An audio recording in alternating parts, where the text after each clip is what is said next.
Welcome everyone. Today I have a detailed character comparison guide on Alan, Zhu Yuan, and also Qingyi that is coming in the latest Zenless Zone 0 banner. As you can see guys, I have prepared a lot of detailed information regards the stats, the practical use of the characters with variety of different content, the concerns of those characters getting replaced, and we're going through how those characters can be replaced in the future. And also including the values for gems, and also how and also when should you look for those characters. We'll be looking at the time of the arrival of those characters, and also how you want to play your polychromes and also your free gems to purchase or to capture for those characters. We'll have a look at the character strength and also weakness, and also what you should consider before going for those characters. And if you already have those characters, what is going to be the best next character you can be saving up for in the new banners. So coming over to our Excel guide, I have listed Alan and also Zhu Yuan with all the stats that is publicly officially announced and also given to the players. And there's a lot of things we can consider. As for Qingyi guys, it is likely that she will be the first character on the patch 1.1 banner. And if you are not sure which of the new characters are coming and in what order, make sure you check out this video, which we predicted, and also have a look at everything that's related. So the first thing you want to compare with the characters is definitely going to be the stats. As for most of the attacking characters, their base HP won't be the biggest factor, but it will help them survive longer. The bigger factor is how much base attack they have. Alan compared to Zhu Yuan does have a little higher base attack, and this allows her to have a higher attack multiplier. As for defense, they're pretty much similar, and Zhu Yuan does have the better factor to be a ranged character to dodge out of damage. Now the interesting stats are going to be the critical chance and also critical rate for those characters. If I come over to my character here, I was just looking at the summons over there. So if I come over to my characters, you can see my Alan is easily at 50% critical rate. And if I change one of the weapons into the critical chance weapon with this particular weapon, I'll show you guys over here. So if I switch the weapon all of a sudden, and she's looking at 67% critical rate. So Alan actually starts with a very high base critical rate with 19.4% at the highest level of Alan. In comparison, Zhu Yuan only starts with 5% critical rate. But there's a catch to this. Alan has only 50% critical damage like most of the standard characters, while Zhu Yuan does have a much higher critical damage. So right away you can see those two characters will excel in one of the particular stats for the highest damage. For Alan, if she gets enough critical rate, she can then go for critical damage. And for Zhu Yuan, if she gets enough levels of her talent, she will easily get 30% more critical chance. So if we come over to the stats for Zhu Yuan, one of the bigger highlights is Zhu Yuan's critical rate will be increased up to by 30% for 10 seconds after using EX, chain attack, or ultimate abilities. So this is one of the reasons Zhu Yuan does have a lower critical chance, but this can be easily compensated, which allows her to have a really easy stack going to have some really offensive stats for the highest damage.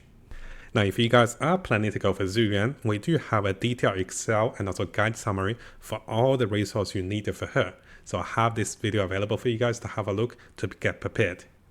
Now in terms of the practical use, both Alan and Zhu Yuan are going to be attackers. Alan is going to be a melee attacker, while Zhu Yuan will be a range attacker. It really depends on our playing style and also what in terms of combat do we like. Now coming over to Qingyi, because we understand and it is pretty much officially revealed and so teased, Qingyi is going to be an electric stunning character. In terms of their unique roles, Alan as the ice attacker will definitely be the best in slot meta character at the moment. As for Zhu Yuan, it is likely she will be the strongest second team for the attacking team with added damage. And finally for Qingyi, it is very likely guys, she will be a powerhouse of a character with one of the strongest stunning characters. And on the second part, I'll explain the marketing concept, how that Qingyi is gonna be a very strong character. So just as a summary, Alan and also Zhu Yuan are where they suck away your free-to-play polychromes. And then when Qingyi comes, this is the character that makes you want to spend money because you're out of free-to-play currencies. And this is a very big factor you should be understanding. Now as we compare the talents and also synergies of the characters, for Alan, she will gain critical damage and also bonus ice damage having a synergistic team. So this is when she compensates for high critical damage.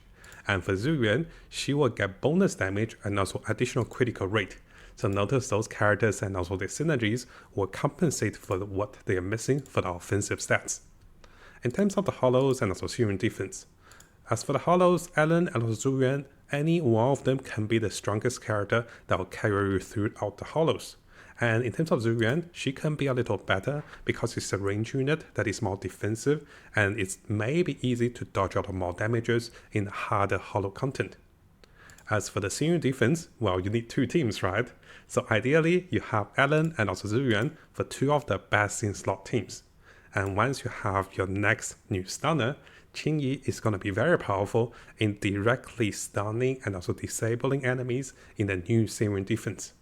Now, for those of you guys that is new to the games from Miho Yu, like Genshin Impact and also Star Rail, the Syrian defense will reset every patch, and they will actually buff and make certain characters stronger in the Syrian defense. At the moment, Alan and also Zhu Yuan are the stronger characters in this particular defense, but when the patch 1.1 patch comes out, very likely Qingyi and also her electric stats will be beneficial and also buffed in the next defense. So this is why the new characters are usually hidden promoted for the particular defense to help you to get higher ranks and also more rewards. Now briefly going through the disc set options. And why do we consider this is to see if you already have existing disc set. So here I meant critical rate, which are the similar ones. So both Alan and also Zhu Yuan can go with a 2 or 4 critical set together with associated elemental stats. You could mix and match those particular sets. You can go over 2 or 4 depending on which one gives the highest stat. And if you're interested in a Zhu Yuan build, I'll be making some of the strongest Zhu Yuan theory crafting and also planning build for you guys to prepare for the new banner. As for Qingyi, you really want the Dash and also Impact set. Together with additional electric damage or just going with energy can be really good for her to prepare for the upcoming banners. Now, one of the biggest considerations when getting new limited banner characters is the power creep. What does this mean is, as the game keeps going, guys, you might have replacements or stronger characters in the future that just makes those existing characters not as meta, not as important, and much weaker in comparison. And this is the goal of the developers. They don't want to make it too obvious. At the same time, they want to have power creep so that you're constantly spending and also getting new characters. And as players, we should understand and also plan ahead because of this. So the first thing we consider is the likelihood of replacement.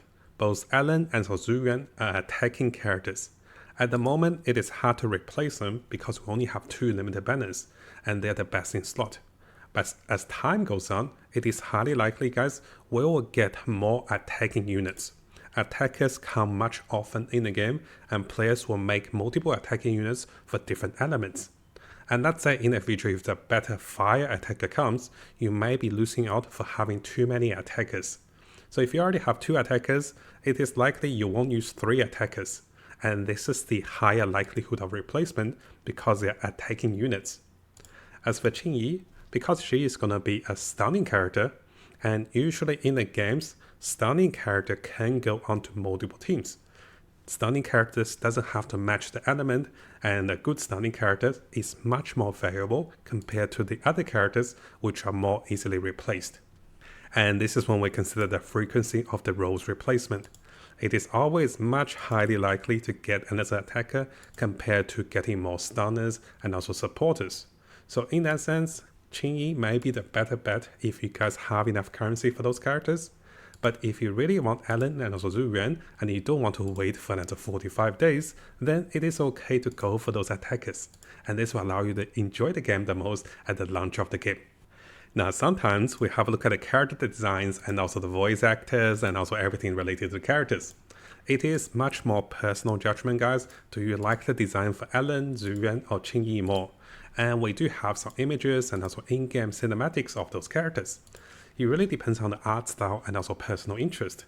And this is up to you guys to decide which of the personal appeal and also visual designs is more important for you guys. But what I can recommend is, here are some considerations to consider what do we need as a new character. The first question is, do you have another stunning characters like Lycan or Code Leader? If you do have the stunning character, having a second stunning character is okay. But you don't want to have 3 stunning characters, right?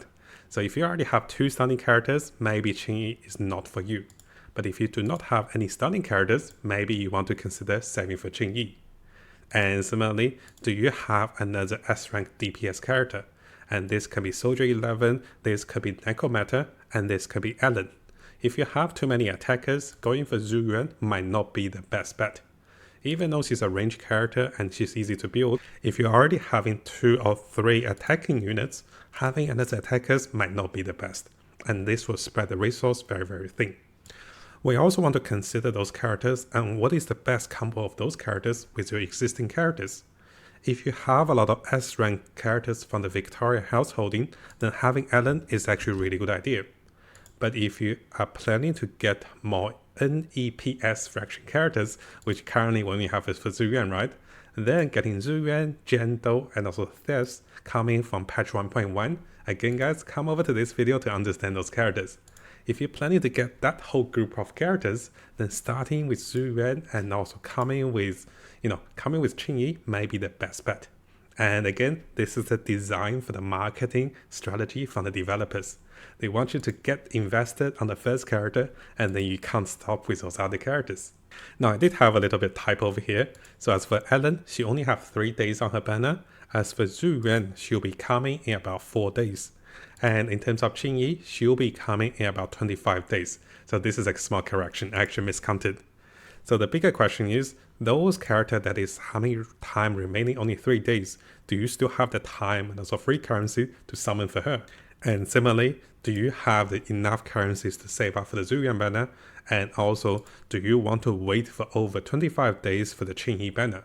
Those are important things you should be considering.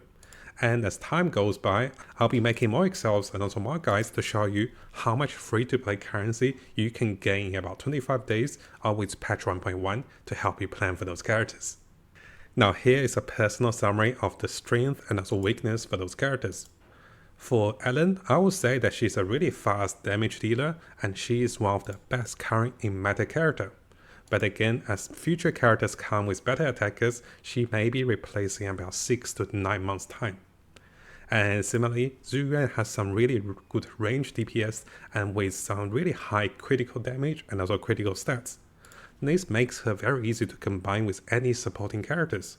And this again, the only downside is she can be a little weapon and also disk drive intensive to get the highest damage, to get even higher critical damage or critical chance. And she is more likely to be replaceable compared to Qingyi. Because Qingyi is not going to be an attacking character, she is less stat intensive. And as a high rank stunning character, it is very likely this is when we want to consider the marketing options. The first 2 characters I mentioned earlier, they are here to suck away all the hard saved currencies you saved up. And by the time the 3rd character comes, it is highly likely you do not have enough for the soft pity or the hard pity. And those are about 76 to 150 summons. And what happens when you don't have enough summons? Likely you start buying the monthly card, likely you start to buy 10 or 15 or 50 additional summons into the game. So this is why I think Qingyi is likely going to be the first broken character that is purposely made to be much stronger. And this is going to be the marketing concept. So let me know in the comments guys, do you think I have a right understanding of this? Because coming from Genshin Impact and also Honkai Star Rail, usually the 3rd or the 4th character will be a big hit, simply because they will purposely make this character much stronger. Just like Zhongli in Genshin Impact, those characters were super broken and they last for a long time for any of the teams. Now before we finish, there's also some additional questions you should be asking yourself. Do you have any S-rank weapons, maybe for supporting characters, stunners, or attackers? And do you need a particular role of those characters on your team? And most importantly guys, do you enjoy playing those characters? And how much of the polychromes you can save up for those characters if you're planning to play free to play? And of course, if you have any comments and other things we should consider, make sure you share with everyone in the comments below so we can be learning and also updating this comparison and giving everyone the best information to prepare for those characters. Now, similar to all of the videos, if you want to follow the notes, those will be available in the links below. And if you find my videos helpful and you want to see more future videos for ZZZ and also other games to come, make sure you subscribe to the channel and keep the notification on for the latest content.